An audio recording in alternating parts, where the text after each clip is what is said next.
नमस्कार, one India Hindi में आपका स्वागत है। वर्ल्ड नेचर कंजर्वेशन डे हर साल 28 जुलाई को मनाया जाता है। खत्म होने की कगार पर पहुंच चुके जीव जंतु और वनस्पति की रक्षा के लिए इस दिन को मनाया जाता है। हर साल मनाए जाने वाले इस वर्ल्ड नेचर कंजर्वेशन डे पर लोगों को ज्यादा से ज्यादा जागरूक किया जाता है कि पर्यावरण को बचाए, पेड़ों को न काटे और जानवरों का शिकार न किया जाए।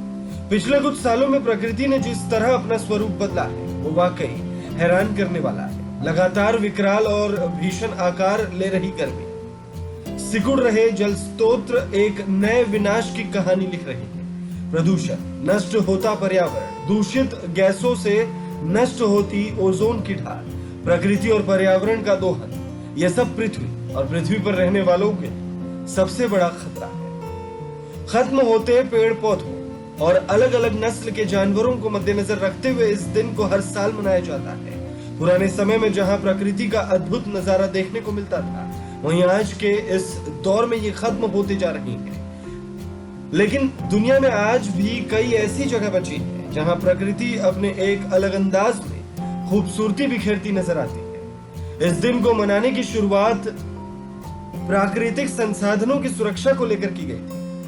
इस बात से भला कौन वाकिफ नहीं है कि दुनिया में सबसे डेवलप देश वही है जहां जल, जंगल और जमीन पर्याप्त मात्रा में हो। प्रकृति बची रहेगी तभी जीवन बचेगा। हमारे देश में वन्य जीवों की अलग अलग और विचित्र प्रजातियां पाई जाती हैं। ऐसे में विश्व प्रकृति संरक्षण दिवस का मकसद प्रकृति के संरक्षण के लिए जरूरी कदम उठाना है। प्रकृति में असंतुलन होने की वजह से ही हमें कई ऐसी भयंकर आपदाओं का सामना करना पड़ता है जिनसे पार पाना हमारे बस में नहीं होता। ग्लोबल वार्मिंग, महामारियां, आपदा, तापमान का अनियंत्रित तौर पर बढ़ता जाना जैसी समस्याएं प्रकृति में असंतुलन की वजह से ही पैदा होती है। पिछले कुछ दिनों से लगातार कई भूकंप भी आ चुके हैं और आगे भी आने की संभावनाएं जताई गई है। हम छोटी छोटी कोशिशों से प्रकृति का संरक्षण अवश्य कर सकते हैं। इस खबर में फिलहाल इतना।